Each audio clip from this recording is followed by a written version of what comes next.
My coat's in the way. Like, what is going on?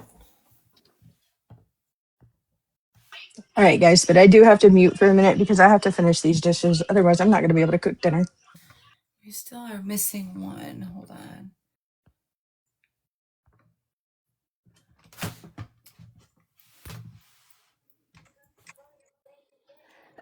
Hey, so I'm still working with Laura on digging up some information off topic on the what is it, Cassie and Silver Williams case, the girls missing out of Detroit who may or may not be related to the carbon monoxide incident from last February. We're still digging because it's like, on one side we're finding no relation, but then on another side we're still finding a relation. So, and these girls had gone missing previously this year, I believe, where they were found in a motel room with a 30-year-old man. Wow. Yes, I mean, I don't know anything about that case. I guess it might have, some stuff in my inbox if you want to send me some stuff over on that, and then I could share it with the team. Or if you want to just send it to one of the girls in the chat, that'd be awesome. All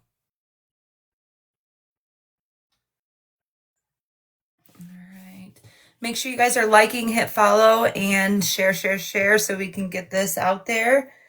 And there you are.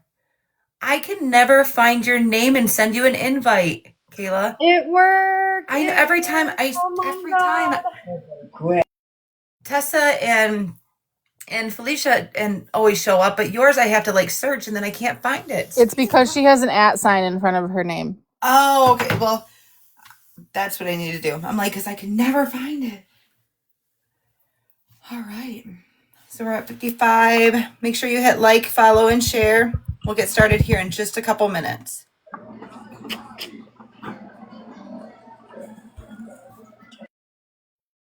No, and tonight the reason why I'm late is because my doggos needed food because my dog would not leave me nor my boyfriend alone. And so we went and got them dog food.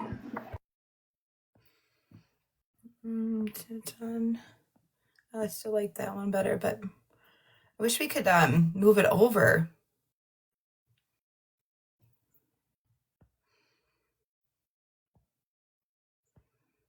That's a good picture.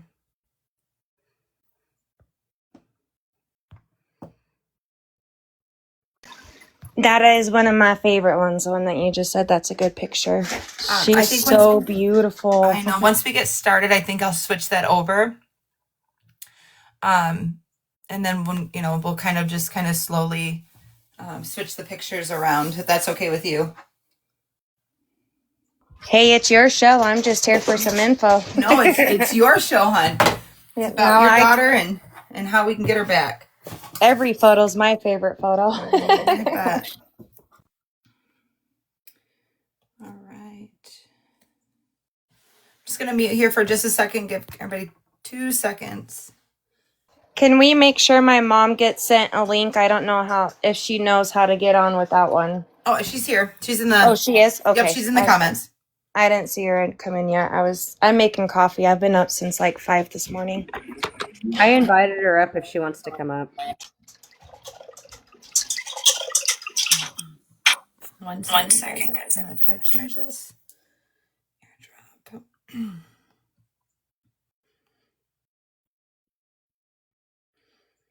All right, Steph, if you want to go ahead and get started, I'll go ahead and mute and we'll go from there.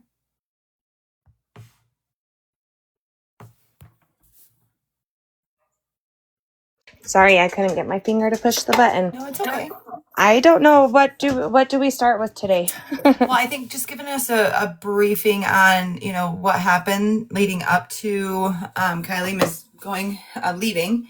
And then, everything that basically about the investigation, what's going on current, and then, whatever you feel is appropriate to relay to the viewers. Okay. Kylie went missing on May 29th of this year, 2025, from Garden City, Utah, which is where Bear Lake is. Kylie was dealing with some severe bullying or being bullied, SO'd, stalked, harassed, blackmailed, basically anything that would be someone's worst nightmare. My 15-year-old daughter had dealt with for about 3 years, almost the whole time we lived up here. So the blackmailing and the grooming is something that is proven. There's screenshots that I have from her sending them to me before she went missing. The man who SO'd her is in custody currently, not for what he did to Kylie, but for SOing a 5-year-old little boy. Kylie's case is what got him to stay in jail for now. He has a court hearing tomorrow, so hopefully we get justice. Kylie had received debit cards in the mail before going missing. Parents have lied about where their son is. Nobody actually has physically spoken to him yet. Let's see. There's just so much. I don't even know where. It's okay.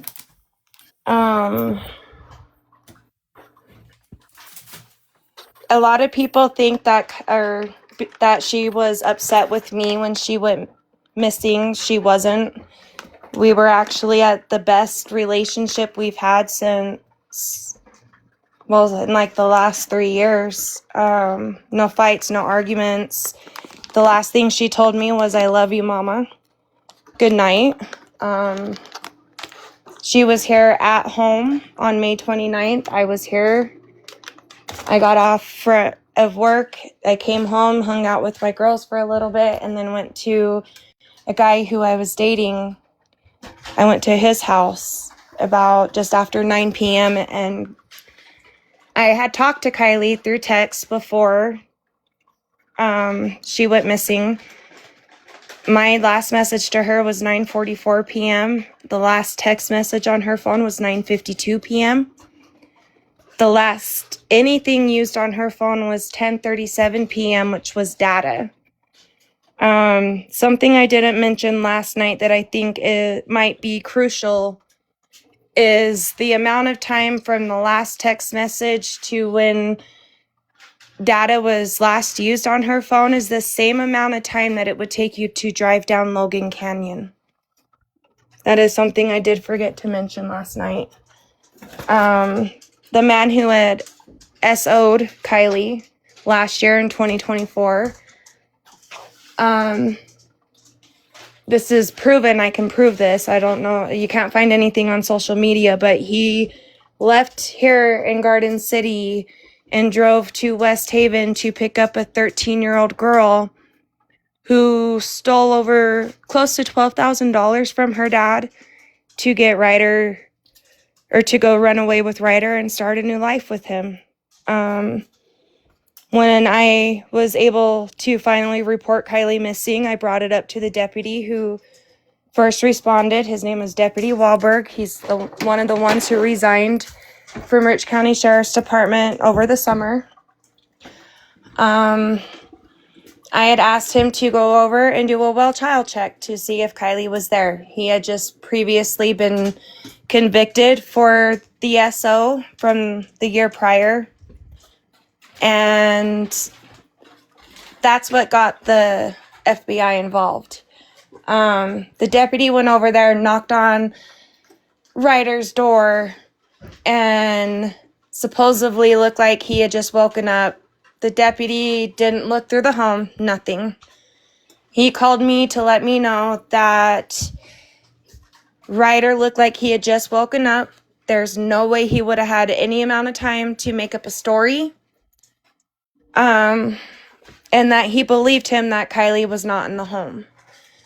The following day, Ryder was caught because another well child check was performed at his home, and Rich County Sheriff's Department did indeed find the 13-year-old girl from West Haven, which is Weber County, where she lived was literally just minutes away from where we moved from, which was Hooper.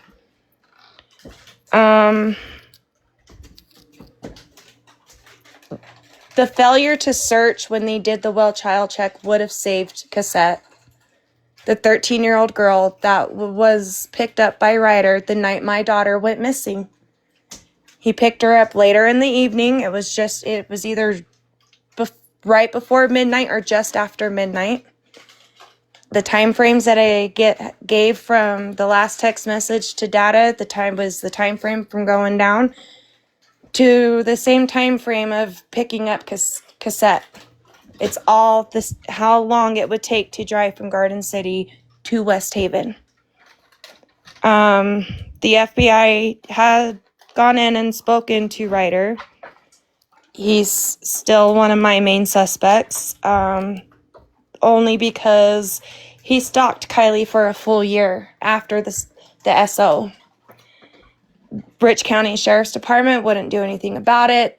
They told me basically he can go wherever he wants, and that's because he was charged as a juvenile and not as an adult. He did not have to register as an SO. Ogden police didn't know that he had previously been charged with an offense against a child. So he was never arrested. The 13-year-old was. Ryder was not. That happened on May 30th, I believe, when they picked up Cassette. No, sorry, May 31st is when they picked up Cassette. She was with him for almost 72 hours. It was over 48 hours for sure.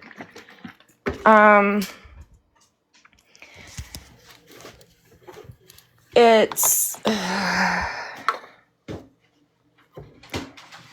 a 5-year-old little boy was violated because they didn't want to ruin Ryder's life. That is what court is about tomorrow. And they've made sure I've never found out about these court dates. They don't post them, which is supposed to be public information. Cache County Jail, which is where Ryder is currently sitting, no longer shows their inmates, which I think is really, really, really weird. I had to sign up with Vine, which is, I believe, a government-funded program that allows you to sign up to be informed if somebody is either put back in custody or released from custody. This is the only way how I will be able to know if Ryder's out of jail. Kylie isn't the only, I call it a cold case because we are at 7 months. She's technically the third. One of them, they finally found Tristan White, which was the Native American who went missing here in Garden City in 2024, who was found right outside his motel room. He was reported missing January 28th. They did not find him until April 2nd, just a few feet from his motel room. They've never found his phone. They've never found his belongings. They refuse to ping his phone, which is the same thing they're doing with Kylie. I've been paying her phone for 7 months now because I knew what happened with Tristan's phone. By the time they got the warrant on it, the number had recycled and went to somebody else, and they've never been able to find out the information. They've never found his backpack, which is something his mom and his family they don't understand. Like, the motel room door was left wide open, and that was the biggest storm that came through Rich County that winter, and was the end of January. The sheriff's department was telling the mom not to listen to me while I was actively out searching for her son. Where I told the family that they really needed to search is where they indeed find Tristan 2 months later. Another one is Sophia Lower. She's from Layton, Utah, who was found deceased unalived, in Rich County, which is in Randolph, in a remote area where it was boys on dirt bikes who found the woman's body. That is the only cold case up here at this moment. They have no idea what happened. The family says that Rich County has gone above and beyond, but I'd have to say no, because there's a lot more that could have been done, that could be done, and I only know that because with my own daughter's case.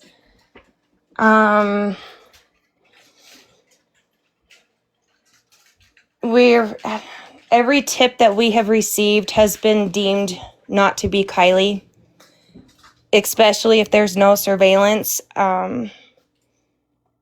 Most people bring me the photos or the videos. My private investigators have gone above and beyond, and so has the FBI.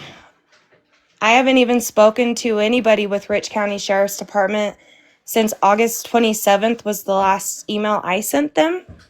The last one they sent me was August 25th, scolding me as to why I hadn't contacted Office of Recovery Services for Kylie's DNA, because I had to do a paternity test. That's not my job. That's the sheriff's. I can't call them and be like, hey, I need my daughter's DNA. I mean, AT&T can't tell me anything. Apple can't tell me anything. PayPal can't. But apparently Rich County thinks Office of Recovery Services, the state of Utah, will just willingly hand that information to me.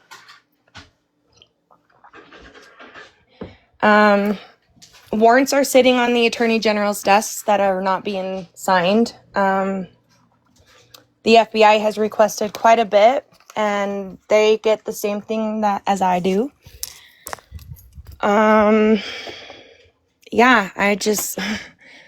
There's so much from before she went missing to where we are today that without warrants, we're going to do these every single night for 15 years. And I refuse to do that. And I'm so grateful for everyone in here watching this, sharing her story, her photos. As you can see, she's one of the most beautiful, amazing teenagers. She's artistic, very artistic. She can sing, she can dance, she's very, very good artist. And that's one thing that I'm grateful for, that I hoarded for 15 and a half years, is all of her artwork. It was her way of expressing her emotions and speaking her mind, and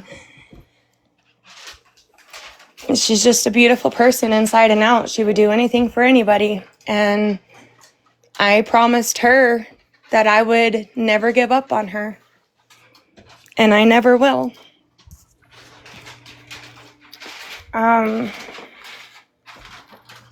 Yeah, if anybody has any questions, go ahead and ask. I try not to watch the comments so I can stay on track, but it's hard. Kylie was being instructed to do things that were inappropriate and be paid for them. And once I started noticing scars, that's when she ordered a tattoo gun off of Temu. And that was her new way of doing self-harm. And I didn't allow it. And I told her no. She didn't run from me. She ran from everything up here. They felt her day in and day out. I do have a couple questions here. Can we get some clarification on the night Ryder picked up the 13-year-old girl you were speaking of? Uh-huh.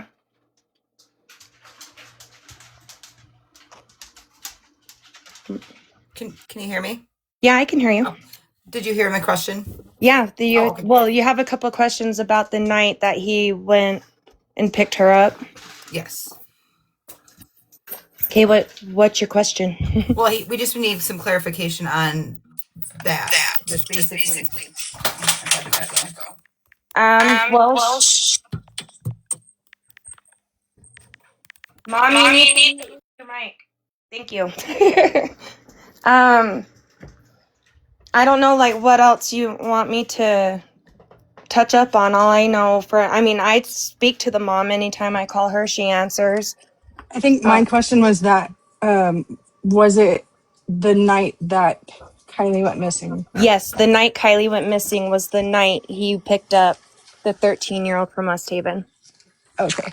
Yeah, that was the question on that one. Sorry. No, you're okay. I don't think I heard the first part of your question. But yeah, the night Oh Kylie went no, I missing had it was... in the I'm sorry. I had it in the notes and it was just how I had worded that. Oh, no, you're good. So Felicia, if you want to, since a lot of these might be your questions on here, if you want to just kind of open that up and ask when she's done, that way, I don't say it wrong. Yeah, I can definitely do that. I just have to go through. Tessa answered some of them and then Yep, I got I to see figure that. out which ones aren't. Yep, they're already, and I'm typing them in as we go. All right. Thank you. Hmm.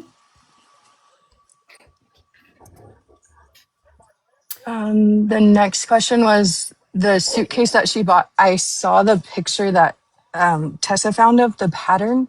Yeah, Was that it's in the also on one of her flyers that we created. And then you can find, I can send other ones, but so it was a matching set at the thrift store. She purchased the rolling suitcase but left the duffel bag. was the suitcase like the hard plastic type, or was it more like the? No, it's like a fabric. It wasn't hard plastic, it was fabric. Someone actually, I'll have to go through, can't remember. Someone posted a photo of what the suitcase would look like as a rolling suitcase. I will have to, I think it's in one of the posts in the group chat or the group page that I created for Kylie, the Help Bring Kylie Ariana Home. I'll go and look All right right. now.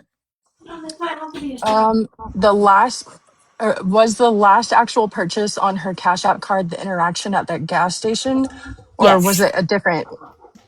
All right. And I can't go out. I want to say yes. The very last purchase, she went to the thrift store first and then went to the gas station. And technically, the last very transaction was to the Jesse Unger. okay.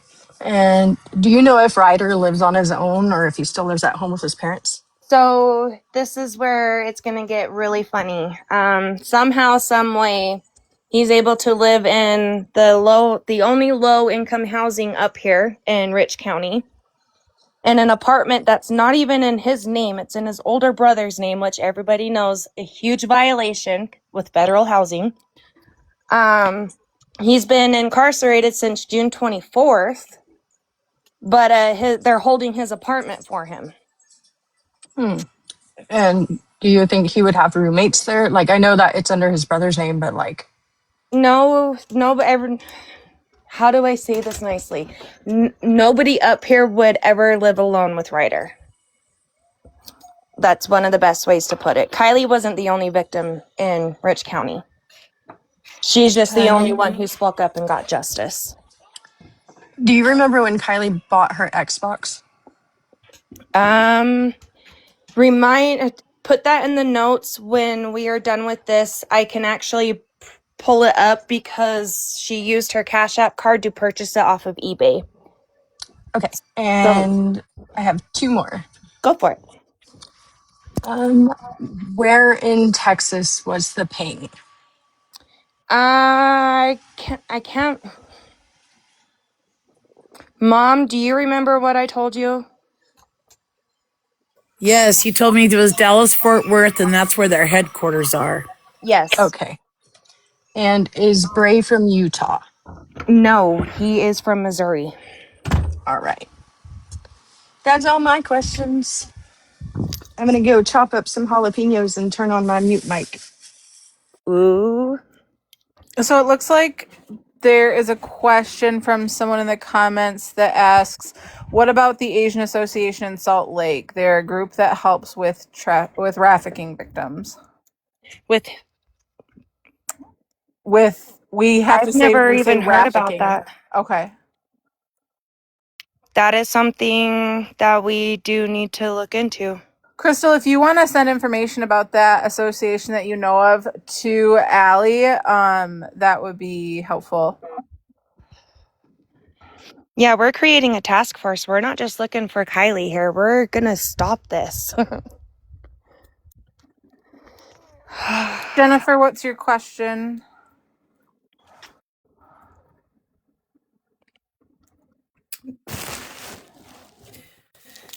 Crystal has a question about the Agents Association in Salt Lake City. They are a group that helps with. Oh, that's what you just asked? Yeah. Yeah, that's one I just read. Okay, I didn't hear that.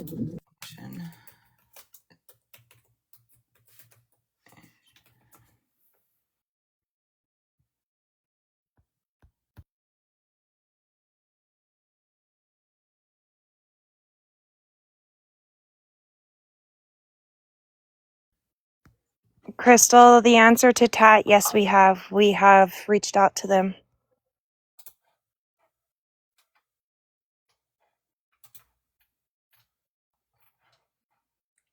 Okay, do you want to go over the good news you received today and post it on your Facebook?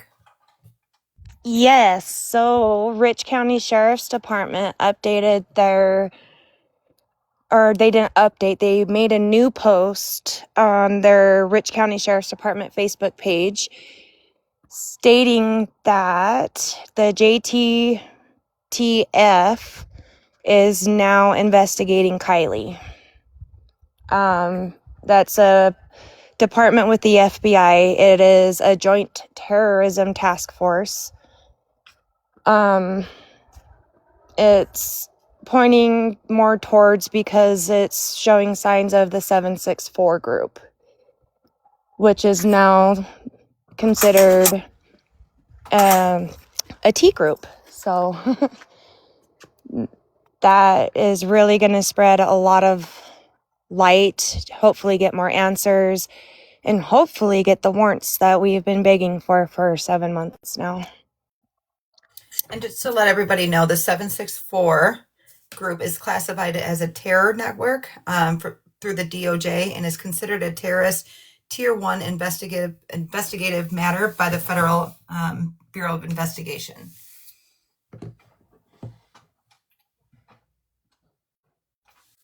Crystal asks if you've reached out to Polaris. They're another national trafficking organization as well.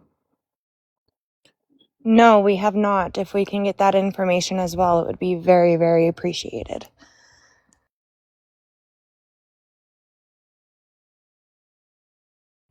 I've got both of those up, so I'll send those over to you in the group chat. We have Mandy asking if did she go to the gas station in Bear Lake before leaving? Yes, I actually used to be the store director at that gas station. The general manager who took my position was the one who cashed Kylie out. She didn't purchase a bunch of things. It was just over $17. It was a candy bar, some jerky, and a Dr. Pepper, which was her favorite soda. That was the last sighting of her when she was walking back from purchasing the suitcase. She was at the post office. That is one item that is still missing. She has one of my P.O. box keys. But she was walking back with that rolling suitcase, which were the possible sightings of her walking towards Logan Canyon with the suitcase. That was all confirmed before she went missing.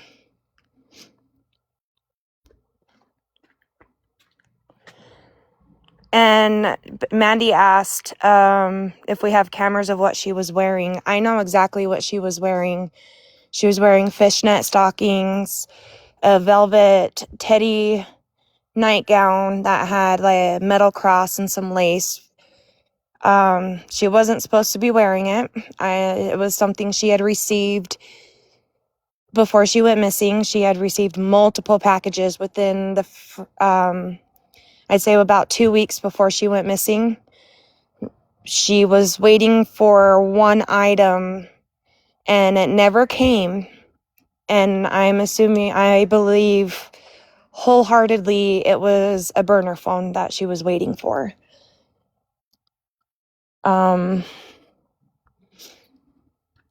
She purchased the clothing off of Allison.com, but that was what she was wearing when she went missing. She wore it for a few days because she wouldn't take it off. She wasn't supposed to be outside in it. But if anybody has a 15-year-old teenage daughter, you can't get them to do anything you ask them to. And I had to pick and choose my battles with Kylie. And she was home. She was safe. She was in my house or outside in my backyard. It's not even my backyard. It's my side yard. And no one was around that night on the 29th. If nobody got her until Friday, the 30th. Yeah, she didn't take very much clothing. What she did take that I can confirm was 3 pairs of Hello Kitty pajamas. They were the fleece material. They were her favorite. She has photos wearing a few of the pair. Actually, no, I think I only have one photo of her wearing one of the pairs of the Hello Kitty pajamas, but they came in a 3-pack. She took a photo of herself wearing them in the school bathroom. She did quite a few of those, actually.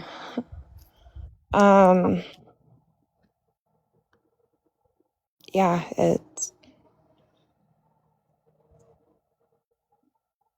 Someone asks, I'm going to rephrase the question, but what's the most recent sighting that you've found any credibility in?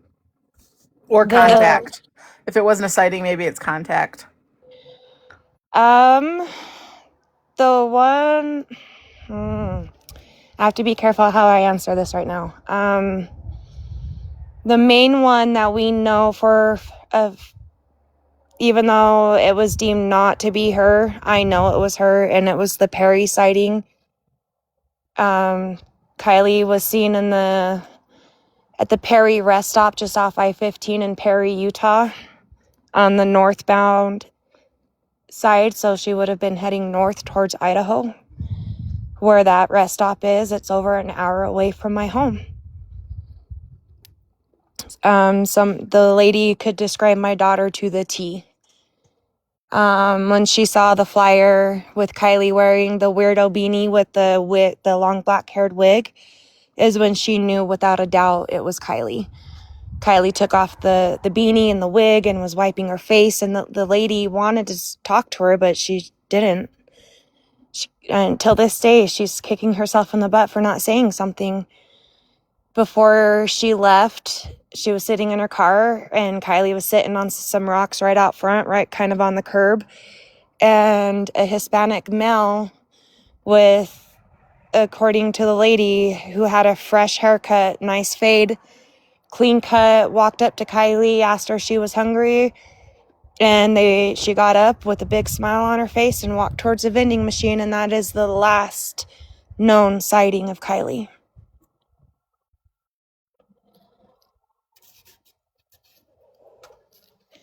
We've received multiple tips that have come in from all across the country, but that is the only one that I can confirm, that I will confirm, because I believe the lady.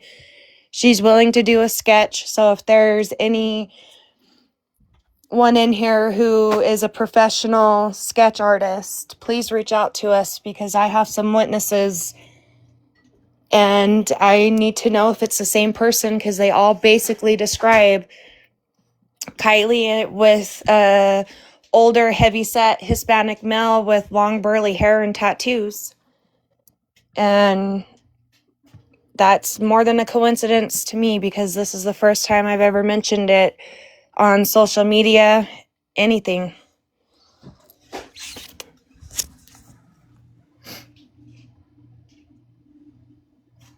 Alan, what are you asking if you need a warrant for? I was asking if you needed a warrant to look on her social media stuff, like Facebook, Instagram, or the things that she has. If we had passwords, no. That's the issue, is I don't have any passwords. Alan, do you think you could hack into her Facebook for us? The only reason why I haven't done that yet is we would have to remove the accounts off of her cell phone, and it could be tricky if we do that. That's why I haven't tried getting another phone and porting everything over and request codes and stuff. I mean, I could have done that, but if Kylie still has that cell phone, I'm holding on to, if she really can get away, she'll call. She'll turn it on, she'll something. It's weird though, it's an iPhone, and since August, the messages are green, not blue.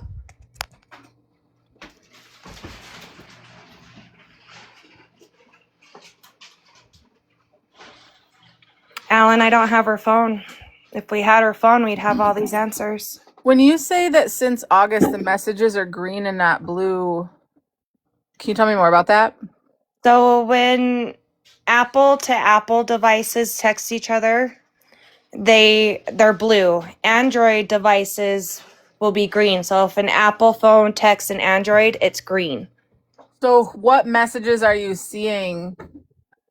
It's me texting her. I text her often, hoping it will deliver something.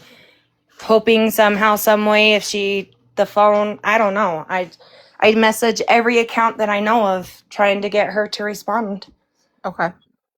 Just letting her know that I love her, I miss her, no matter what she does. It's fixable. Like, the only thing that's not is her not coming home. Right. Okay. She knows I'm the most forgiving person ever. That, oh, there's no burning bridges with me, really.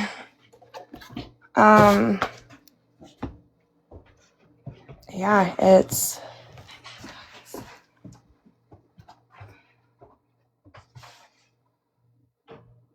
Oh, that's good to know. I didn't know that. It's also green when internet is bad, when iPhone to iPhone. I've experienced that with my iPhone.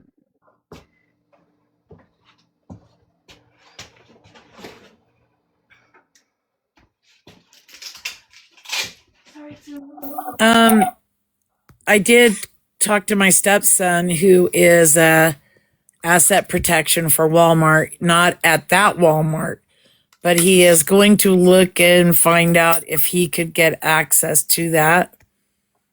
Oh, for the nail salon. Yep. Yeah, or at least see what we can do to help us out, since we have the NECMIC number and everything else. So I did reach out to him right before this video chat. So Reggie makes a good point as well. Hang on, we're gonna need to mute. There we go. That they also may be green if she potentially blocked you from messaging her on that phone. They will also, your messages will turn green as well. Yeah, It's so not she only just me, it's other people. Everyone who's texting her from other Apple phones, even Okay. people who've never had her number, it's green. okay. no, Mandy, she was not hanging out with Ryder. She was scared of him.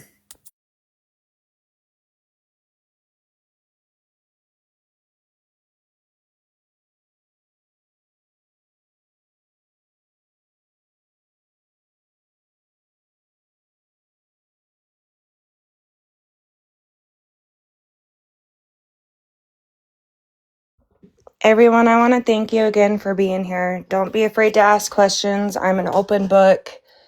I'm not afraid to answer anything. If there's no hiding anything, it's the only way I'm going to find my daughter. We talked about the suitcase.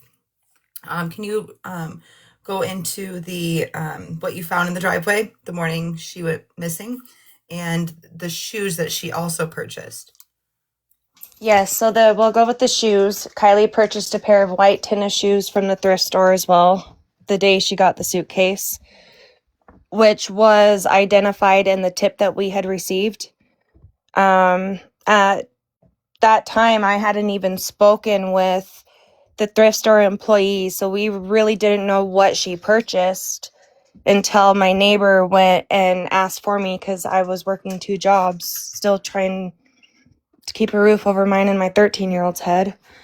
But the lady, she saw the tennis shoes because Kylie was hiding in the handicap stall in the ladies' room, and the lady was waiting for everybody to clear out because she was gonna touch up her hair and stuff because she was going to a wedding in Idaho. I don't know the brand. They didn't know the brand. They don't have video surveillance in the thrift store, so we didn't have surveillance of what she was shopping for. Oh, a couple other items that she purchased from the thrift store was like necklaces and chokers. She was always there checking out the jewelry and stuff. She's really into jewelry. And what was the other question? About what you found in the driveway? Yes, that. So Kylie, the morning Kylie, after she went missing, when this is how we knew she was gone, her favorite jacket that she had just replaced. It's a black jacket, has silver bead thingies on it that creates a rib cage, and it's a zip up jacket. She had just got that with the packages that she'd received before she went missing. It was left in my driveway. It wasn't set down. It looked like in a hurry and it got dropped. The reason why this is actually pretty important is because Ryder Rasmussen wasn't he 6'6", 320 pounds, or 6'3" or something like that? He's 6'6" and he weighs Yeah. 330 pounds. There we go. Kylie is 5'5", barely 115 pounds. He would always be parked at Heritage Park, which is the park where they do all the summer activities up here. There's a big flagpole and where he would park, it wouldn't even be 1,000 feet from my bedroom. It wouldn't even be 800 feet from my bedroom. And if my curtains are open and you're sitting where he would park, you can see my whole bedroom into my bathroom.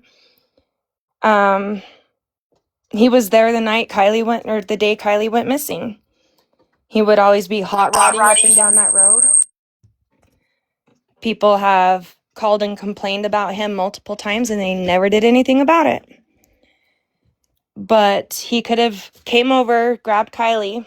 This is just pure assumption, by the way. And carried her back over because no cameras picked up a vehicle driving through here that night. Not one. The jacket ended up in the driveway after 10 p.m. And the next morning was when it was found still in the driveway.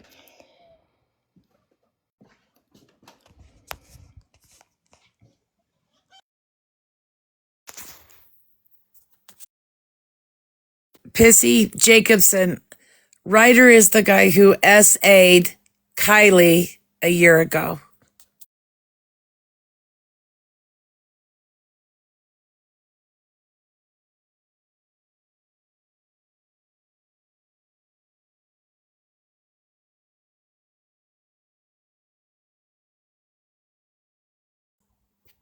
That stops the bullshit. No, he quit coming around after she disappeared. Actually, no, he didn't, Mom. He was still parking at the park after she went missing. I mean, I didn't even know where Ryder lived until I was going door to door putting flyers up and asking for camera surveillance because the sheriffs never did. When I knocked on the door, Ryder opened the door and I literally froze. I didn't know what to do. I didn't know what to say. I literally turned around and went to walk away and he's like, "No, wait." And I started crying. I didn't know what to do. I was like, "Kylie's missing. Is she here? Have you seen her?" And yeah, it's Jennifer Enns just said that he's no longer living, that they kicked him out and someone else is living there. So I guess he's not living there, but I've never seen anybody at that house. Or at that apartment. So, did Ryder have an alibi for the night that she went missing? Yeah, he was picking up the 13-year-old girl from West Haven. Is that what he told the cops? Yeah, the mom spoke to him multiple times. I mean, it took multiple calls. Rich County Sheriff's Department wouldn't respond.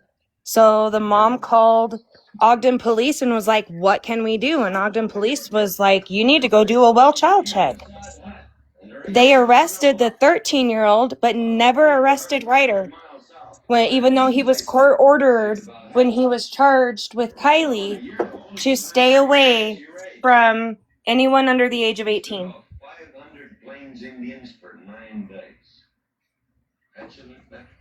This doesn't make any sense. Nope. And they will not press charges on Ryder for that girl. They get mad because I keep bringing it up, but to me, it's crucial information. The girl won't talk. She denies anything happened, even though there's photos of her sitting on his lap, sitting on the hood of his truck. He told the mom, you better keep your daughter away from me because I have no self-control.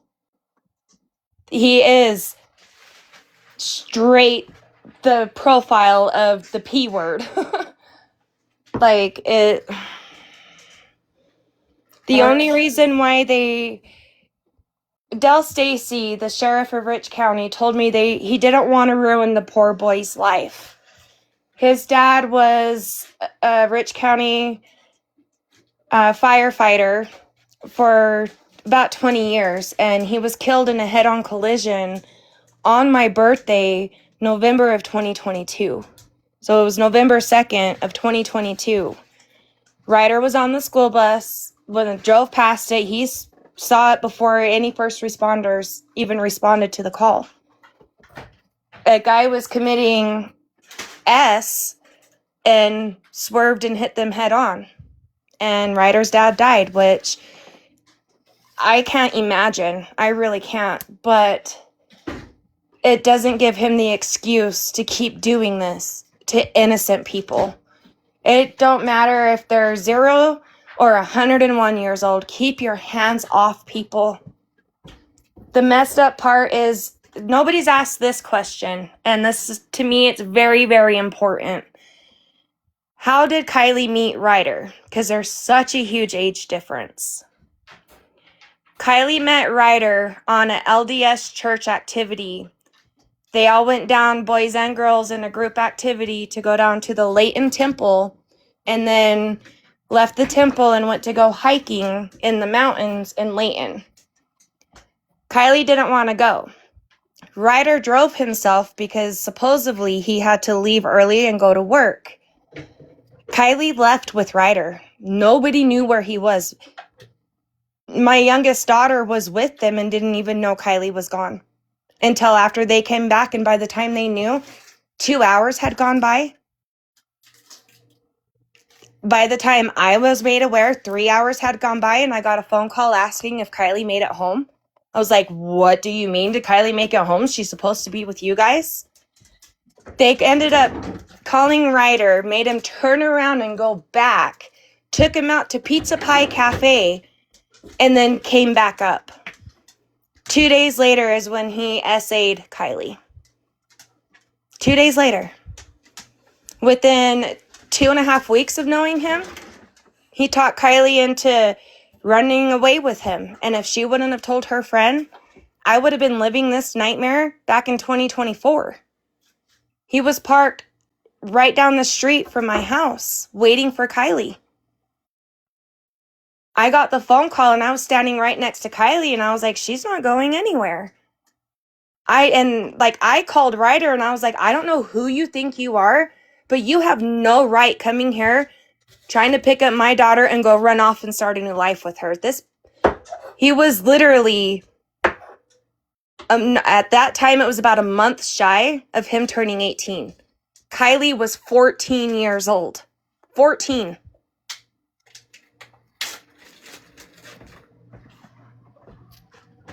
Kylie wasn't the first and definitely wasn't the last.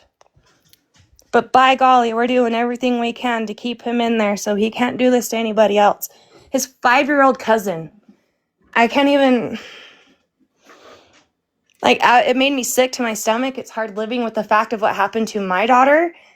But to know a 5-year-old little boy who the mom, Ryder's mom, was specifically told, do not let your son around our child. And she did it anyways, left him alone, along with his grandma. And the grandma's blaming the mom, the 5-year-old's mom, saying she's making all this up, that it never happened. The only reason why Ryder was charged, and I really do think they thought Kylie wouldn't be able to get it out of him. Del Stacy had Kylie call Ryder and had a little recording device with headphones in and recorded the conversation and helped Kylie ask questions to get him to admit to what he did to her. And after that phone call, he walked Kylie to the dumpster and made her throw the sheets away. He did it 2 separate times, 2 different days in a row. Kylie called me from school telling me that she ate raw chicken and needed to go home. So I left work, went all the way up to Randolph. Nope, she was in Lake Town. She was in middle school at that time. But still, it's half hour away. Picked her up, dropped her off, and I didn't even think of it. After I dropped her off and I was heading back to my work, I passed Ryder. He was already on his way to go see Kylie. He knew she was going to be home alone and that I was going to be stuck at work because I was doing a double that day. The next day, she still said she wasn't feeling good, so I let her stay home. The second time, according to Kylie and the statements, he broke in through the window. She didn't want him there. He broke in through the front window. He got a slap on the wrist. Only court probation. Didn't have to register. This is why he will be one of my main suspects, is because knowing his background, knowing how manipulative he is.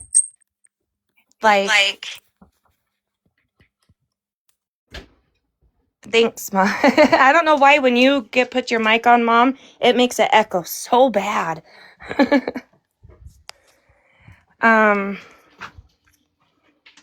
Yeah, I don't know what I was just saying, but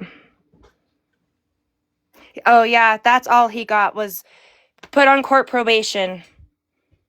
And that's why Ogden police didn't know that he had already been previously charged. The family of the 5-year-old boy, which is Ryder's family as well, didn't even know anything about Kylie's case because it was in the juvenile court system until paperwork had Kylie's name on it. And the attorney did some digging and found out what the court probation, what he had to follow, what was court ordered. And that's what they used to hold him in jail. And that's why he's still sitting there.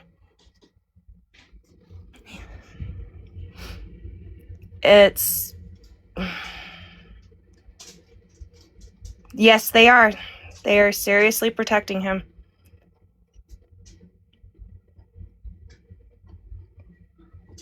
If they wouldn't have found out about Kylie, he would probably be out still hurting other people. And that's obviously my opinion, but evidence, history, everything points and leads to it. He will keep doing this to people.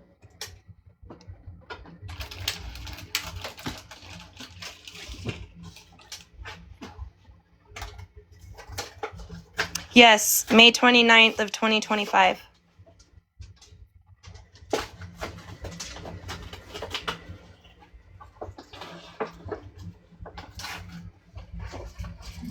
Is this like a small town he's in? Like, not very big town? It's a big county. It's huge. But we are a small town. We are considered a tourist town. From the beginning of June until Labor Day, there's so many people up here, it's not even funny. This time of year, I mean, there's hardly anybody up here. I mean, this winter's a little different because we have a huge warm spell going on, but then again, we don't have the snowboarders and the skiers and the people who have snowmobiles and stuff, but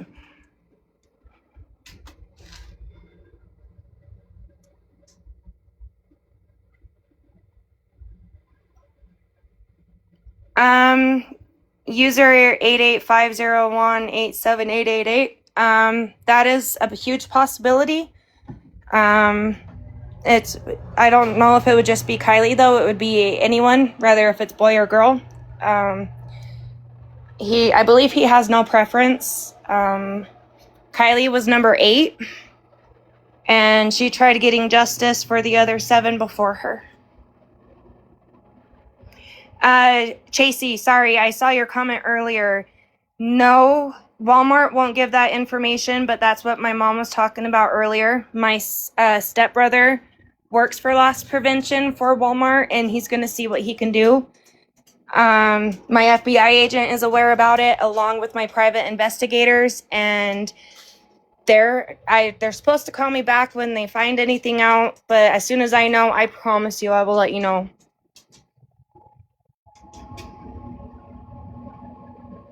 No, I don't think Kylie was running away. I think it was go for a few nights, if anything, because again, like I'll say it again, she knew that I'm a very forgiving person. She's a teenager. She's going to do things. She's ran away before in the past, but first time, I mean, she wasn't even off my property for 30 seconds.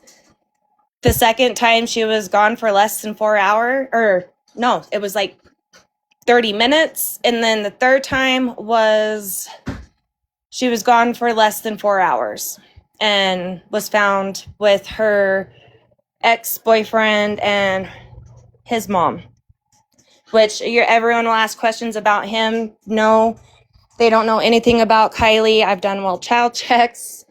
They've been as helpful as they can with helping us find out usernames from TikTok, Discord, stuff like that, because they used to always be in mutual servers and always played games together and stuff like that. So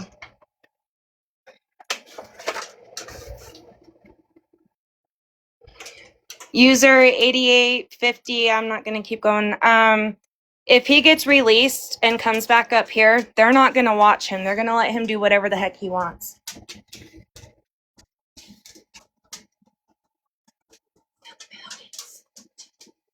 Sorry, Jaden just got 12 nights 12 days before Christmas thingy, and it's a pink silk pillowcase. I'm like, what the heck is that?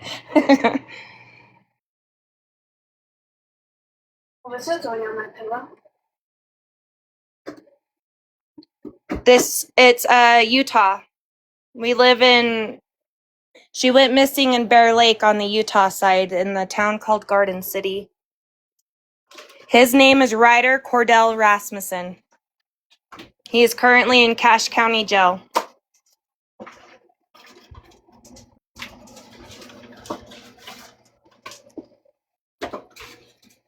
And you guys, please make sure you're liking and sharing. Let's share.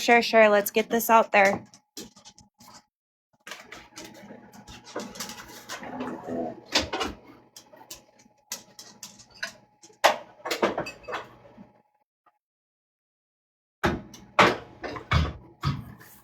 So is there, I know we spoke earlier, but you said that you've been contacted by more news stations as well and other foundations?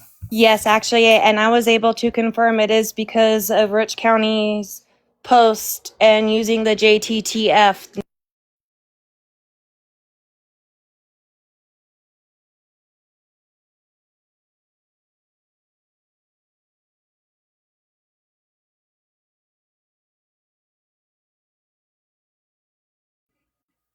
I think we lost her for just a second, guys. 1 second. There you There go. she is.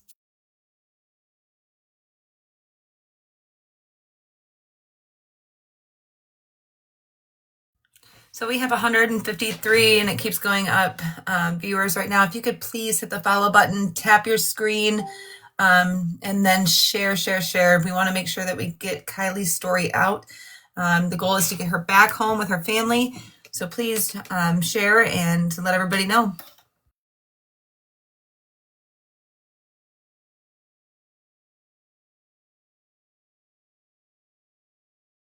So I don't know why Stephanie didn't come back on. What she was saying is that she was able to confirm with this news channel would not speak to Stephanie about Kylie this whole time. We had repeatedly requested them, emailed them, everything else.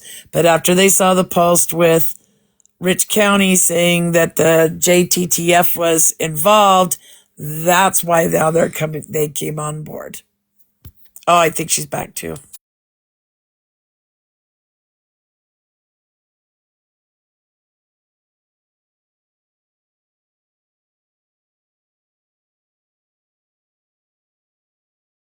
Hi, Ashley. Welcome to the panel. Did you have a question?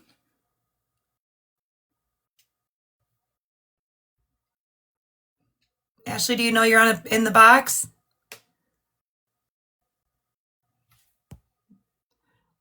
Disconnect that. Maybe she didn't know.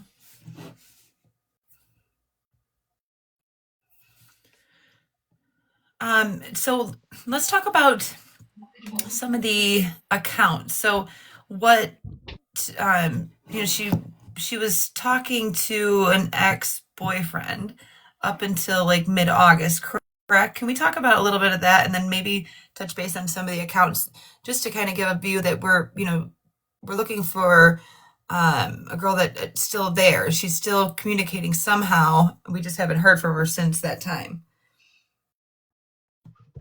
Can you guys hear me now? Yes.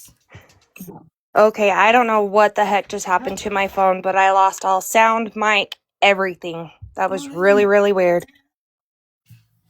But I don't know what people were saying. I guess I got cut off somehow. We can kind of move on if you want. I just wanted to touch base on the accounts and the boyfriend she was communicating with in August or up through August.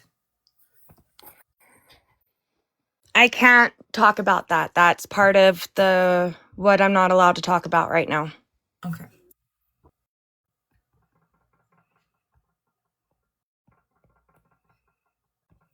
Kara, we are talking about my missing 16-year-old daughter, Kylie Ariano, who went missing on May 29th of 2025 from Garden City, Utah, which is also known as Bear Lake. She was being blackmailed, groomed, harassed, bullied. She had been SA'd in 2024 and was stalked by that man for over a year, which is Ryder Rasmussen. That's what we talk so much about. There have been absolutely no communication with Kylie. Her phone hasn't turned on. I'm still paying for it now 7 months later. Like, she literally fell off the face of the planet at the age of 15. And I don't know why you haven't heard about this. She has only been labeled as a runaway from the Rich County Sheriff's Department. They have done hardly anything to help me find my daughter. We have warrants that the FBI has issued sitting on the Attorney General's desk that for months now that still have not been even looked at, signed, nothing. That is everyone's number one question is how come you haven't heard about this? The only news station that has covered Kylie here in Utah would be Channel 2 News because of Brian Schnee. He has done multiple segments on Kylie. Today is the first time another news station has reached out to me, and that is because the JTTF was mentioned in Rich County's post today.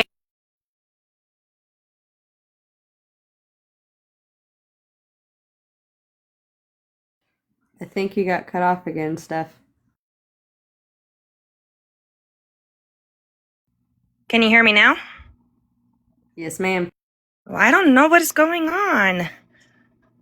This is weird. Are you using like a headphone? No, I'm just using my iPhone. I can't help you with that. I'm not an iPhone user. Sorry.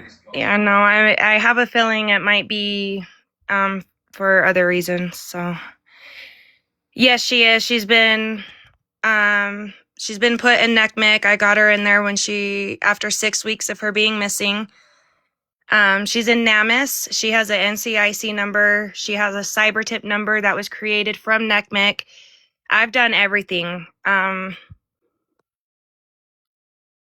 There's quite a bit of information. There's a Facebook group page that I created. I believe it was June 1st, and it's called Help Bring Kylie Ariano Home. On there, you can see everything. Can you hear me? Did you say something about Ogden? Yes. Because, okay, so this has just totally piqued my interest. I remember hearing about, like, I remember seeing it because we have property in Bear Lake. So I know that area very well. So I was like, holy crap. And I also have a 14-year-old daughter. So now hearing that it's still, like, I'm just seeing that it's still going on. And then you mentioned Ogden, which is where I reside. So We used to live in Hooper before we moved up here. so now I'm even more interested. Like, I'm like, what's happened? Like, what do we need to be looking out for? If we're looking out for something in Ogden, and where should we be looking? And like, as a mother of a 14-year-old, like, how can I help? Honestly, the best way to help is by sharing her flyers. Talk to your kids. Like, this is something. Because my kids go to Layton schools, but I know some Ogden kids as well. Like, is she stuck? Does somebody have her? Are you suspecting somebody has her? Like, I don't know much of the story, so that's why I'm like, whoa, We kind do of. believe someone does have her. I don't know who though, because she was being groomed online. We're talking from Discord, Roblox, Snapchat, TikTok. I mean, every popular app out there. Kylie was on all of them. She had received multiple blackmailing messages. They would course her into doing Is she being FaceTime. sextorted? Yes. Yep. There's when That's I one of made my the biggest freaking nightmares, man. it is. No parent should allow their child to have any of these apps. I have a 13-year-old here at home. And before Kylie went missing, they weren't allowed to have it. Now that she's gone, I'm on, like Jaden, my youngest, she's not allowed to be on it unless I am right next to her. If you don't know what they're talking about, if you're not sitting over them and watching every word or every letter that's being typed, don't let them have it. They spend so much time brainwashing our children, and they use code words, just like how we have to with certain words or we'll get kicked off. That's crazy. It's I mean, you can look up Kylie on YouTube if you search Kylie Well, I'm gonna do a Ariano. lot more. I'm gonna dig. Like, after we get off, I'm gonna go and find everything I can possibly find. So who are you saying that number one or can you not say who you think is your There's number still one? I Like, I don't don't have know a nothing number. about nothing, so I'm like, whoa, what the hell? I don't have a number one suspect because until we get the warrants and know exactly, Right. honestly, I have a whole timeline full of suspects. It could have been anybody. There's, I mean, so many different possibilities. It could have been my ex-best friend. You never know. You can know someone for 100 You years and don't ever never really truly know know anybody. exactly. My mic keeps going out, and I don't know what the heck is going on. Well, I know that we talked in the meeting earlier, but if I know it's a lot of repeat, but we do have a lot of new people that weren't here yesterday. I mean, if you can kind of give a timeline, go through, you don't have to go in depth like you did yesterday, or if you want to, we always welcome it. But we want to make sure that the new joiners that we're not here, or maybe there was a few people that sent a message Like, just I'm now stating that clueless. they caught the end of last night, so they didn't get to watch it. Also, I know it's a lot to put on you, but getting this message out really is repeating the story, which you already know. Yeah. And I'm so sorry for this. Like, I'll turn my mic off, but I want to tell you, like, just with the ages, the areas, my heart broke because they're my areas and they're my ages, and I am taken back and like, holy shit. Like, so once I get off, I'm going to do my own homework and do my own digging because I want to know as much as I can find out about this little girl. Brenda Smith, they are everyone is a suspect in my eyes. There's nobody left out in this right now until I know for a fact they didn't have anything to do with it. Everyone is a suspect. My ex-boyfriend is a suspect. I mean, if I wouldn't have been with my mom on this, my mom would have been one. Like, you never know. And the one time you say, no, it couldn't have been that person, it's normally that person. So I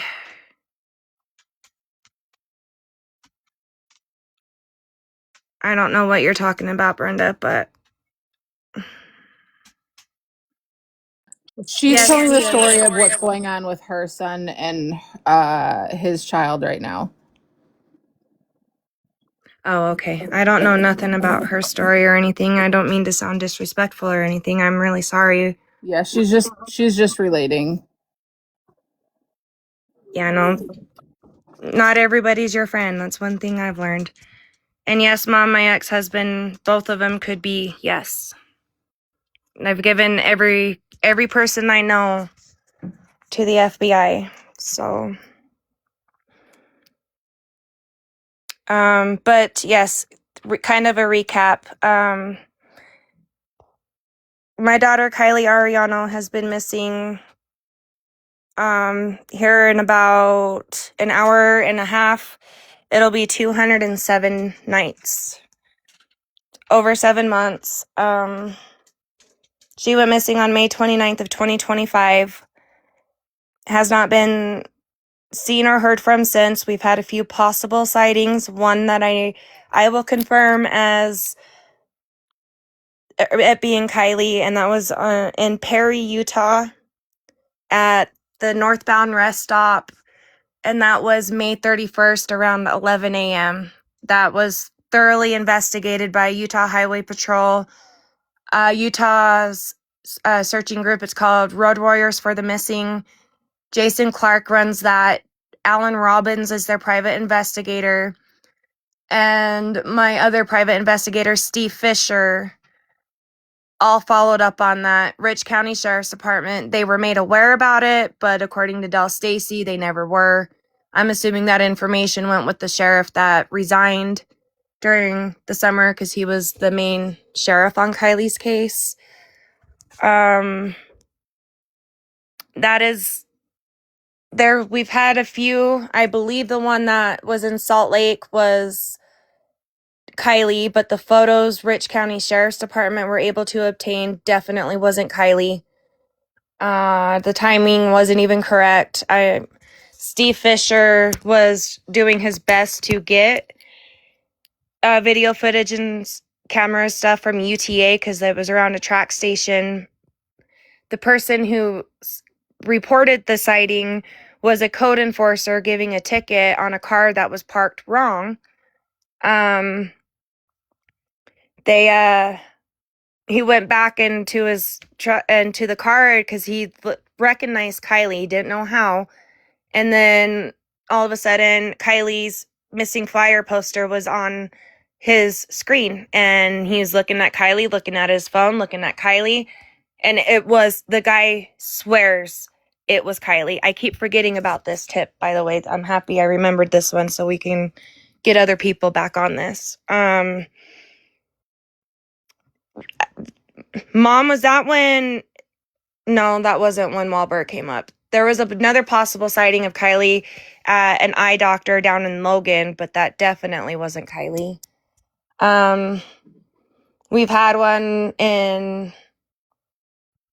on the East Coast. I can't remember what state it was, but my private investigator, Steve Fisher, and the person who called the tip in literally went to the gas station, talked to the manager, searched the whole area for the car that had a Utah license plate, tracked down the people, and sent me a photo of the lady's driver's license to set my mind at ease, knowing it definitely wasn't Kylie.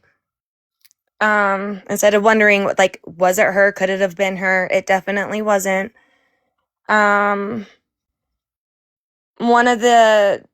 We've had possible sightings in New Mexico. That's one that came above yesterday, along with the one in Ogden at the Da Vinci Nails in Walmart on 20th and Wall. We're still waiting for confirmation on that one. What led to Kylie leaving, I don't think she ran away. I believe it was supposed to go for the weekend. It was a last minute decision that I was not going to be home that night. I came home, ate dinner with the girls, packed some clothes because I was going to go to my boyfriend's house for the evening, and I worked both jobs the next day. By about 10:30 in the morning on May 30th is when we knew Kylie was for sure missing. Before all that, she didn't have an in-person boyfriend by the time she left for almost a year. Every relationship was on with the internet, boyfriends and girlfriends. Kylie would, I don't know what the actual term is for it, but she's looking for who she is the best way to put it. She was blackmailed, groomed. Men were sending her money. They were sending it to PayPal. The only way how I knew about this was because her PayPal account got hacked and someone tried to send them $500. And then Kylie transferring funds from PayPal to Cash App. I have control over Cash App. I can see every transaction. So, and it's weird. The same amount was transferred every single time, and it was $49.12. To me, that she had $50 in PayPal and would transfer the $50, but it would charge, 88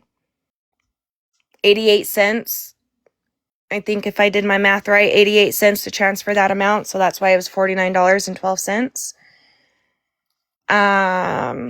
With the screenshots that she had sent me, there is solid evidence of proof of internet crimes against children. When they were blackmailing Kylie, they would message her friends saying that they had recorded her without her knowledge on Discord of her doing inappropriate things to herself. The reason why JTTF is involved now, I kind of have a feeling they've been involved since I made the NECMIC report and got the cyber tip. They immediately started taking Kylie's case as either the T word or internet crimes against children, and they created a cyber tip number. They believe that because Kylie was being paid money to harm herself while on video chats and Discord. And if Kylie would cut contact with these people, they would message her friends and make her life hell, literally. Kylie lived on her phone. The fact that nothing has been used on her phone since day one, I have believed a burner phone had been set in place. She was looking for a new phone on eBay. She purchased an Xbox on eBay. This is why it's so imperative for these warrants. We need to know what was purchased. There's serial numbers that we can be tracking and tracing. There's an IEM number that if she did purchase a phone on eBay, that information would be on those listings. We would be able to see who was sending her money to her PayPal, because I can see who was sending money on Cash App. And I don't understand why these grown men would send my daughter money on Cash App for any other reason. The fact that she did leave, I solely believe it is because she did not feel safe up here, and or that me and her younger sister were threatened. If she did run away like they claim, it wasn't running away from us. It would be to protect us, after knowing how many messages she was receiving. Like I don't even know half of what she got. I only have a handful, but that handful is solid evidence to me. A debit card had been mailed to Kylie last December. It was just over a year ago, which would have made it a federal in the first place. The Postal Service was involved. The boy who mailed his debit card to Kylie, when I reached out and the dad wanted us to cut it up, so I did. If I wouldn't have taken the photo, I would have never had evidence or proof. There was never a return address. All I had was the name on that debit card. I'm not afraid to say his name anymore. It's been 7 months. His family's lawyered up. They won't talk to the FBI. But the father lied to Pocatello police when I called to have a well child check done. I had called, asked the Pocatello police just to go and see if Kylie was there. I had a feeling that some of the messages she was receiving of the blackmail and stuff was from this Bentley Castorina. He literally went to unlimited extents to get in touch with Kylie. The father lied, stating that Bentley was in a mental institution here in the state of Utah and had been since January, handed the officer his cell phone, and the officer scrolled through it a little bit, noticed that the last message was back in January. Last photo was back in January. Nothing else has gone through. And they called me back and they told me he wasn't there.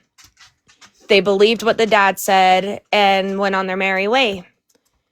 Well, Steve Fisher, my private investigator, him and I were on the phone, and he's like, do me a favor and send me all of her call logs, and I'll go through and start looking up who all these people are. And I was like, I can do that. So I log into my AT&T app and I screen recorded the conversation, or all of the phone numbers, and I had sent it to him. No bullshit. Within 5 minutes, he calls me back and sends me a screenshot, and he said, Stephanie, Bentley called Kylie 8 days before she went missing. A phone number belonging to the mother, Natalie Castorina, literally called Kylie 8 days before she went missing. And if anybody knows as much as I do about HIPAA, if you call a mental institution, they cannot confirm nor deny if somebody is in there, for one. And for two, you're not allowed to have a cell phone. So if he was in a mental institution, how did a phone number belonging to Kylie, which wasn't even the one that was calling Kylie before all of this had happened, when back in December and January and February, I have that phone number, but this number was a completely different one. Called Kylie. He's not in a mental institution. I called Pocatello police back, and this deputy who I was working with, who I sent the emails and everything to, and updated him about everything that was going on. He wouldn't have been on duty. This was Monday. He wouldn't have been back until a Friday. And so I asked to speak with the sergeant, because that was crucial information that couldn't wait until the deputy or the officer came back on shift. This is something that needed to be followed up immediately. The father lied. So about 20 minutes goes by. The sergeant calls me back. And at first, he was just like, what in the heck? Like, you could tell he was just thinking it was just me overreacting.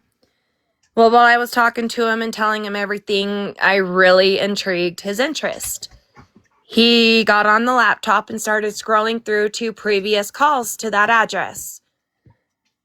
And it was a goldmine for me because while on the phone, he was able to tell me that they responded to a disturbance call to that residence because Bentley Castorina was out of control.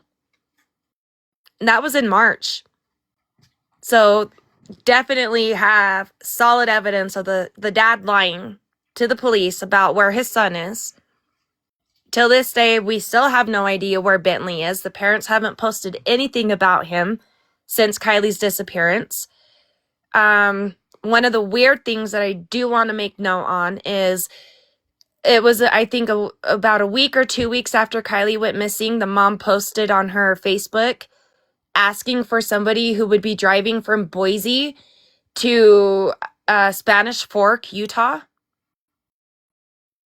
Just needed a seat for her husband to hitch a ride from, or not Boise, sorry, Pocatello to Saratoga Springs, Utah. Or not Saratoga, sorry, Spanish Fork, Utah. And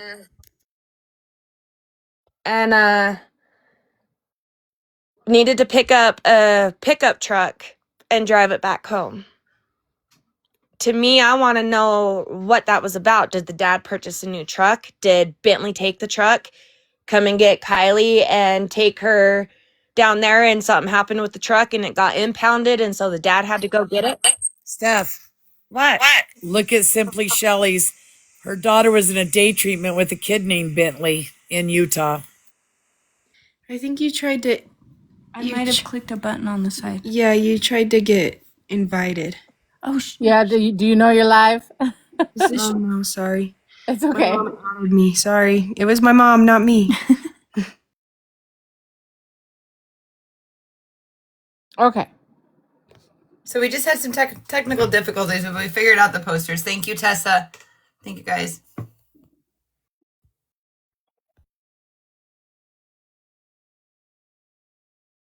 Okay, I'm back. Sorry. But that's weird. If that was last year, that would be different. And Kylie met Bentley, I would say around October of 2024. And it might have been actually more November because he mailed his debit card in December. It was postmarked December 16th. There was no return address on it, so it wasn't like I knew where Bentley lived or anything. I love you too, Alan. Thank you.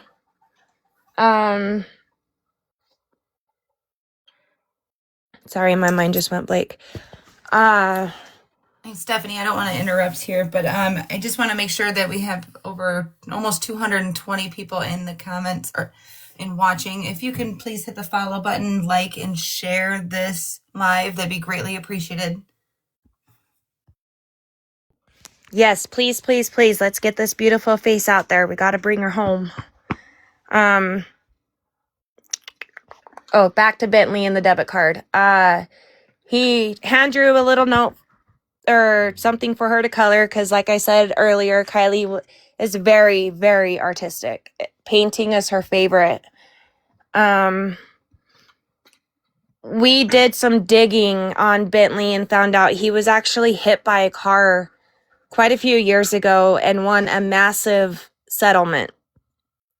So this is assuming, but Bentley's money is his money. It's not his parents' money. It's his money. We found out that a family member works for Wells Fargo in Pocatello. And so there's the possibility of, is it actually Bentley, or is it the dad or the uncle? It could have been anybody just using Bentley's information, you know? Like I keep saying, you never know. I don't know if he would be on Social Security disability. I do know that it was a brain injury, so Bentley's not 100% since the accident. I just don't know his full diagnosis or what his mentality is like, if that makes any sense. But yeah, Kylie, I mean, every boyfriend she had up to the last year, they were all internet boyfriends or girlfriends. That's one thing that keeps popping in my head, and it angers me and frustrates me. That's all the deputy would talk about, was how inappropriate Kylie was talking on Discord to another female who lived in Florida. And it was more looking down on Kylie, making it seem like it's Kylie's fault she's not here. If she wouldn't have talked that way, like, that's how I take it. That's good luck changing my perspective on that. It's it's frustrating because Discord was working with them, but that's as far as they got.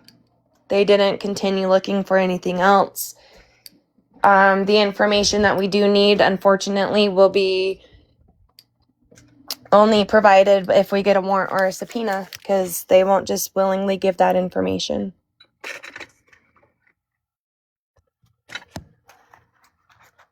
I don't know what she's talking about. That's horrible that a cop would do that.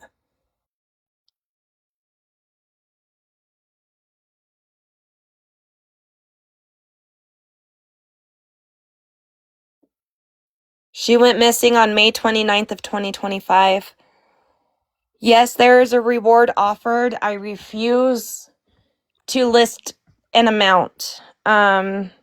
For anyone who has ever followed a missing persons case, a lot will know that people will hold on to the information and watch the reward amount go higher and higher and higher.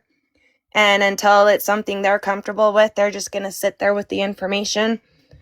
So I will not disclose how much is for the reward to the tip that leads to finding Kylie, but there is a reward, yes. I've held a fundraiser back in July and done silent auctions, and I have a GoFundMe up as well. But every penny is used to print flyers. We have window clings that we can mail out. I mean, we can get t-shirts made. We have a friend, he's not a friend, we actually found out we're related, like, I think it's 12 generations back, but he creates a lot of the flyers that we do that's not with, like, Missing in America Network, Road Warriors. The flyers that scroll through on this feed, this live right now, the blue ones, my cuz, that's what we call each other. He's created t-shirts that you can go and purchase, and the funds are used for, like, obtaining an attorney, or we're trying to find locations. Once we know an area where Kylie has been, we have a search and rescue group with search dogs who are waiting for a moment to deploy the dogs and help us find Kylie. Kylie is 16 now. She was 15 when she went missing. Sorry, I'm kind of reading through comments, and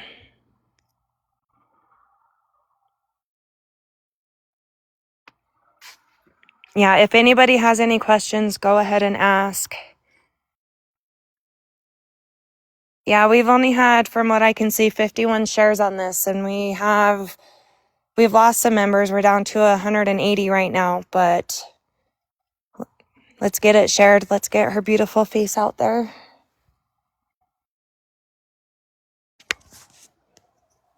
If there's questions that I've missed, go ahead and ask.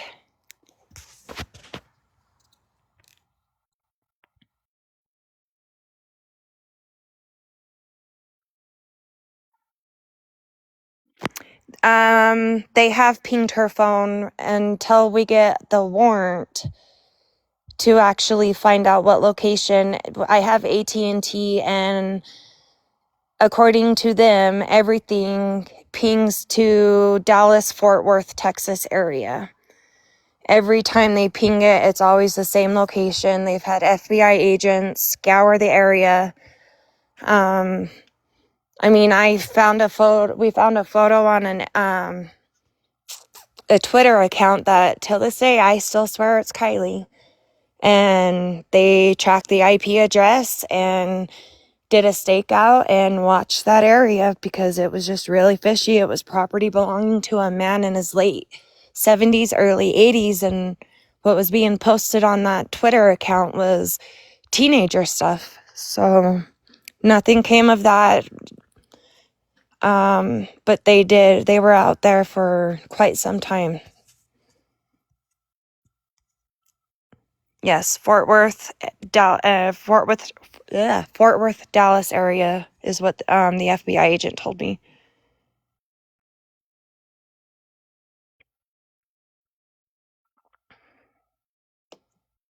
Hold on, wait. So the cell phone's pinging in Dallas, Fort Worth, and the agents have searched the area. So is it like a residential area or No, it's not. It's more like I don't even know what word to use. Like an industrial area. an industrial area? Okay. And they haven't obviously found the phone. Nope. The phone pinged. The last time the phone had the location was May 29th, and it was just behind. It was few houses over, but it's not even 300 feet from my house. And everybody knows that that won't give the exact location, just kind of close to. But we searched all over out there. I had metal detectors. I tore apart the wood pile that's right there, and just to make sure she didn't stash the phone there. But the last anything used on it was at 10:37 p.m. The last text message was 9:52 p.m., and that's the same amount of time that it takes to get down Logan Canyon. And we do have a comment or a question in the comments about what did she all take with her, minus and we think the phone, right? I believe the phone is with her. It's nowhere here in the home or around the home. They've tried logging into it to see if they can get the camera to turn on. Unfortunately, the battery is too dead. They can't do that. She took with her an Xbox that she purchased off of eBay. She took a tattoo gun that she purchased off of Temu. Everything she received package-wise or in the mail about 2 weeks before she went missing. So that would be fishnet stockings, the velvet teddy nightgown that has a big metal cross right on the bust, 3 pairs of Hello Kitty pajamas, a few hoodies, the tennis shoes she purchased at the thrift store, and the pair of black combat boots that I'd gotten her for Christmas the year before, last year. So Christmas of 2024. She did not take her Cash App card. She cut that up and it was under her bed. She did not take her favorite dog's collar, who's no longer with us.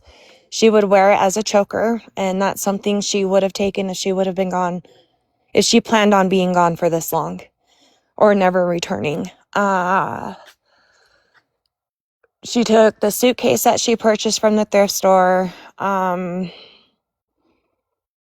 She had a big black gallon water jug, which I thought it was funny then, and I don't think it's so funny now because that should have been my number one sign. Because I looked at her and I was like, "What is that for Dr. Pepper?" And she just kind of giggled at me, and I was like, "Well, you don't ever drink water." And she goes, "I know, but I think it's time to start drinking, like being healthier." And I kind of looked at her and I was like, "Well, good, I'm proud of you." I could never get the girl to drink water.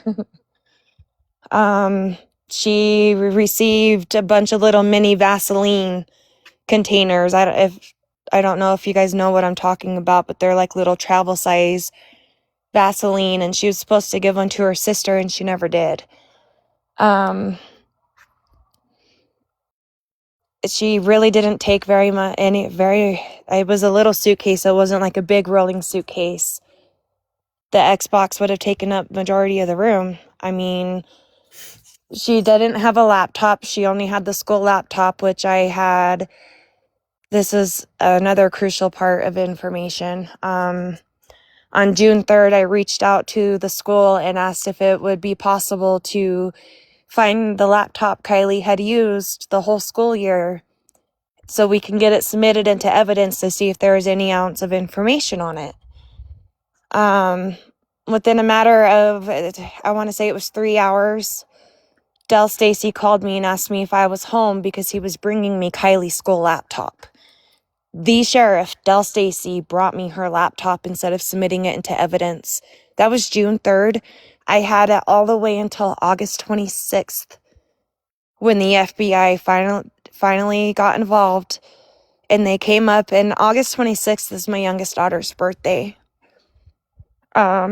They took the laptop and an old iPhone that Kylie had used until the screen got shattered and she couldn't use it anymore. Every account was logged in. She didn't have a way to log out. All they'd have to do is plug it in and get the information off of it. I don't know updates on that. I just know it might be why we have the JTTF involved. I don't know. Yes, they should have sent. Well, it was the sheriff who brought it to me. So sending it straight to the police, the only law enforcement up here, brought me her laptop instead of submitting it into evidence. And that school laptop, there was items in the trash that it was a screenshot on how to change your VPN. And some really bad conversations where this person was calling Kylie some horrible, horrible names. Every account on social media was still open. They didn't make her swipe the laptop because we were such a small community up here. They were just going to give her the laptop back when the school year started again. So every username, password is saved in that laptop. Every tab was still open, and I didn't want to mess with it. I had only spent less than 15 minutes going through it on June 3rd, and I shut the laptop and never opened it again because I did not want to mess up anything on it.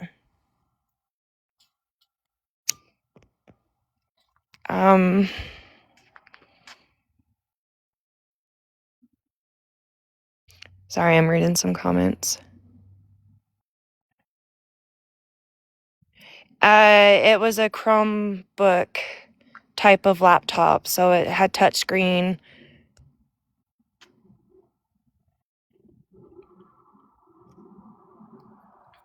So I want to open the floor to any of the viewers to ask any questions that they may have at this time.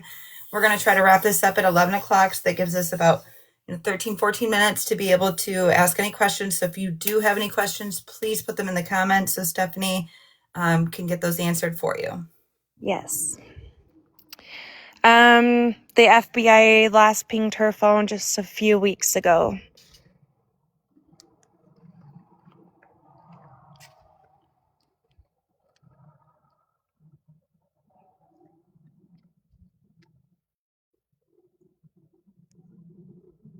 Oh, this is a question to Mom. Can you make a video on your page tonight, and I'd be more than happy to share the flyer out.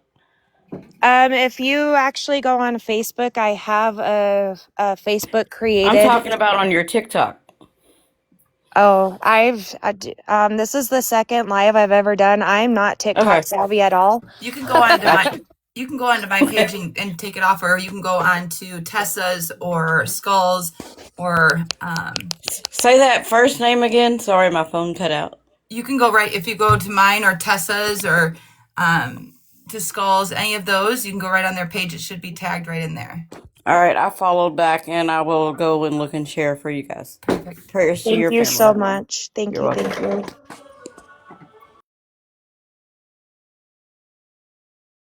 No, that Jaden went to go say goodnight to Kylie.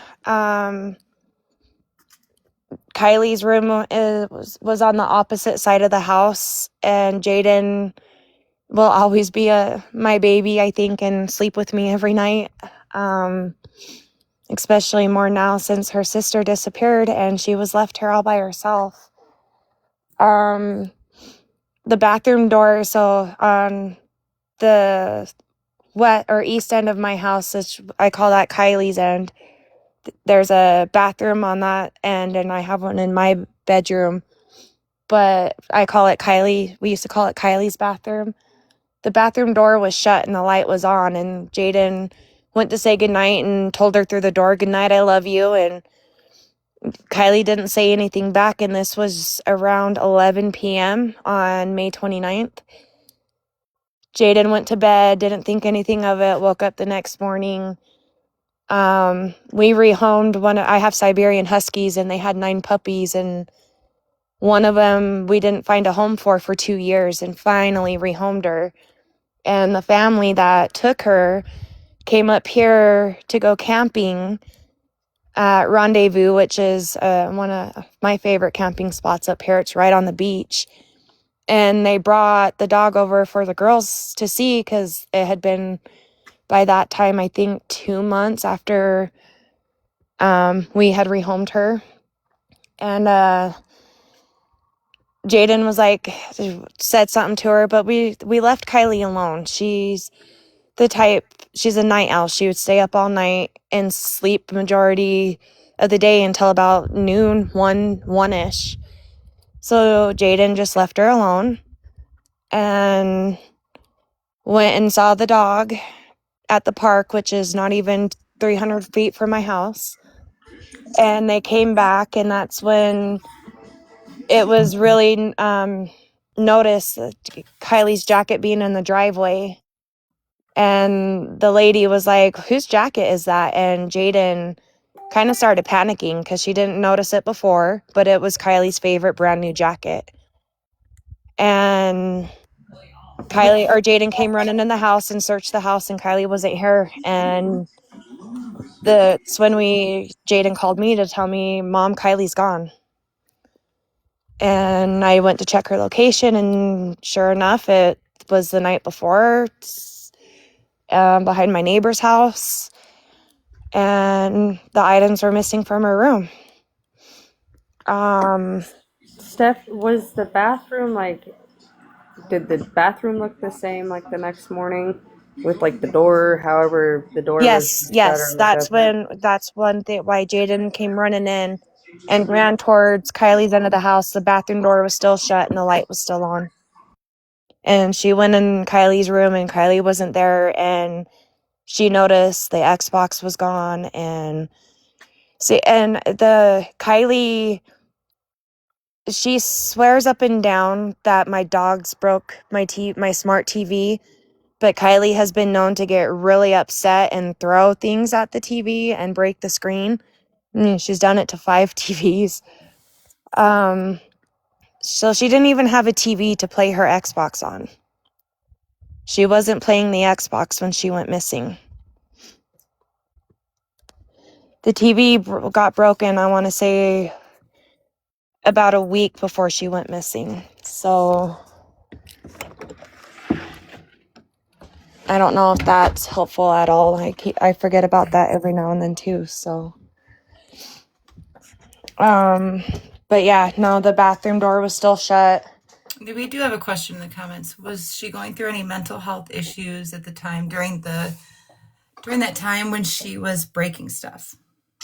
Oh yes, Kylie has been diagnosed with quite a few different mental disabilities, bipolar being one of them,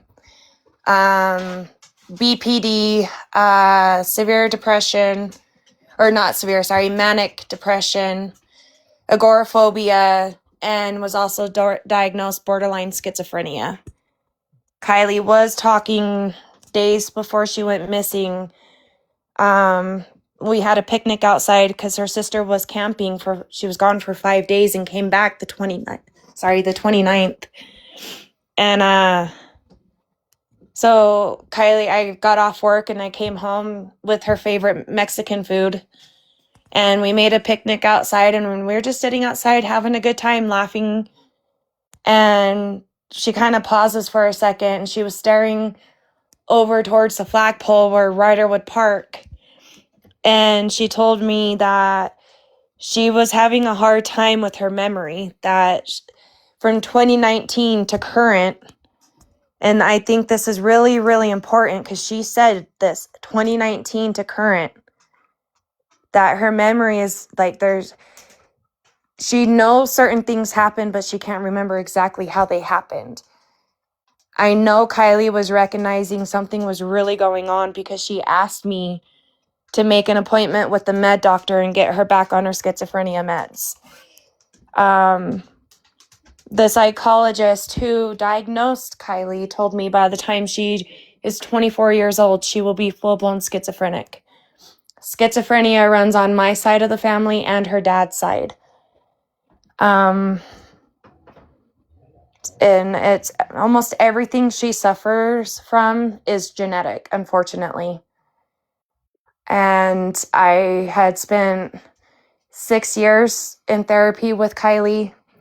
And the last, I'd say 2 years, the last 3 years, she was not engaging in therapy. She wouldn't respond. She wouldn't react. She would just sit there. And after the SA, I had reached out to CAPSA, which is a DVSA government-funded organization who specializes in those areas. And Kylie did a full year therapy with the same therapist, and her name is Taya. And in January, she called me and she's like, Steph, she's not engaging. She told me that I shouldn't have Kylie in any type of therapy, to give her a break and let her mind kind of reset. And I took her advice, but I have a very good relationship with Kylie, and I spoke to her about what Taya had talked about, and Kylie told me she cannot go without therapy. She needed to stay in therapy or she wouldn't be here anymore.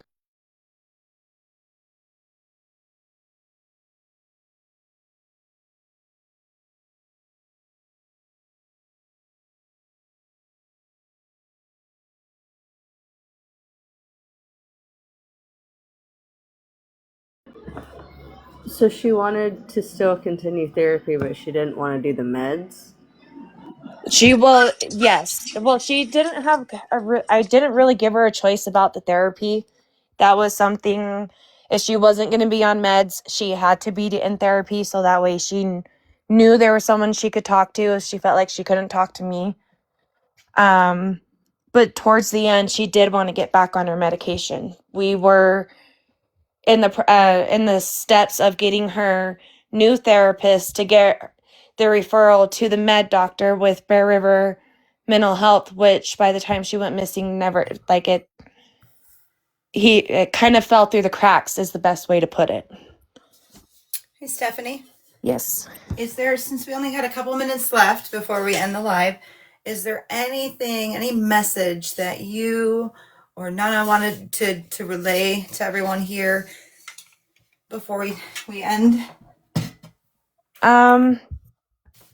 If anybody sees Kylie, and not just Kylie, but any missing person, please don't tell yourself it's not them.